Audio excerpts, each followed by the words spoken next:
관객으로 가득 찬 극장, 한국 애니메이션의 희망을 쏘아 올린 연희 편집. 애니메이션이라는 단어를 들었을 때 많은 이들이 자연스럽게 일본을 떠올릴 것입니다.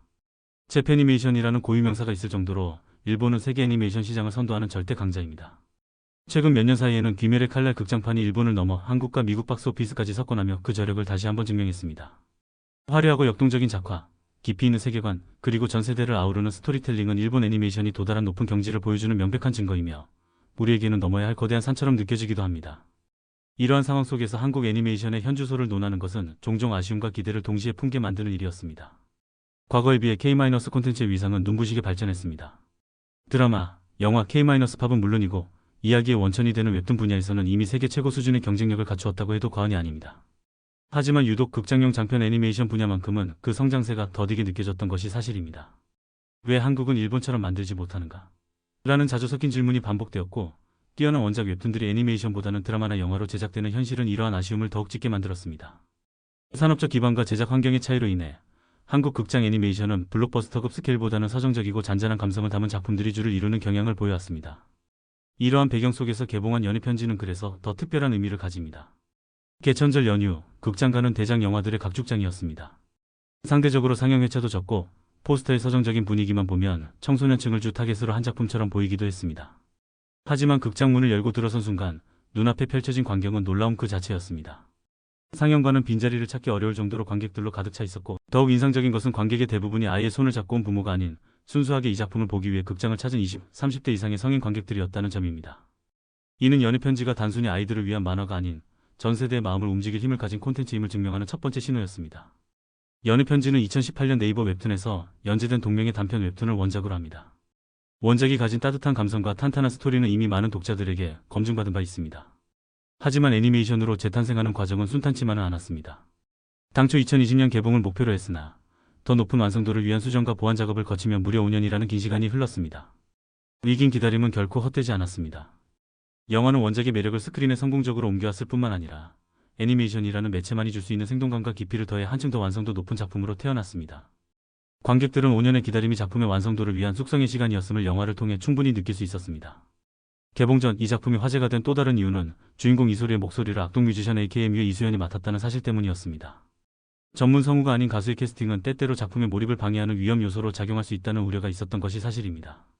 하지만 막상 뚜껑을 열어보니 이수연의 목소리는 주인공 이소리의 순수하고 맑은 캐릭터와 놀라울 정도로 잘 어우러졌습니다. 그녀 특유의 깨끗한 음색은 소리의 내면을 섬세하게 표현해냈습니다. 물론 감정이 폭발하거나 극적인 상황에 처했을 때 연기는 전문 성우에 비해 다소 평탄하게 느껴지는 아쉬움이 남기도 했지만 전반적으로는 캐릭터에 자연스럽게 녹아들어 작품의 따뜻한 분위기를 형성하는 데 큰 역할을 했습니다. 영화의 서사는 제목에서부터 그 깊이를 암시합니다.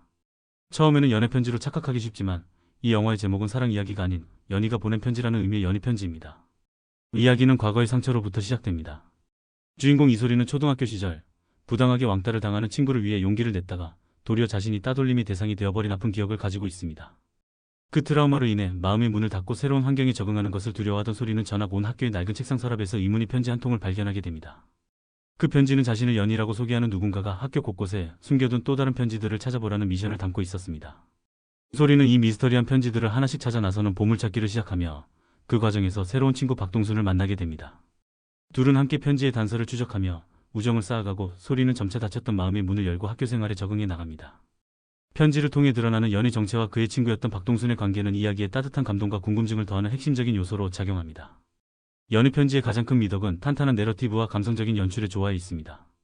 웹툰 원작이 가진 이야기의 힘을 기반으로 애니메이션은 이를 더욱 풍성하게 만드는 시청각적 장치를 효과적으로 활용합니다. 편지를 따라 학교의 공간들을 탐험하는 과정은 마치 한 편이 잘 만들어진 추리 영화를 보는 듯한 몰입감을 선사합니다. 그리고 마침내 모든 편지를 찾았을 때 밝혀지는 소리와 연 사이에 숨겨져 있던 예상치 못한 인연은 관객들에게 잔잔하지만 깊은 감동의 파문을 일으킵니다. 이 반전은 단순한 놀라움을 넘어 사람과 사람 사이에 보이지 않는 연결고리와 인연의 소중함을 다시 한번 생각하게 만듭니다. 애니메이션의 전체적인 톤 앤 매너와 OST 역시 이야기의 결을 한층 더 아름답게 만듭니다.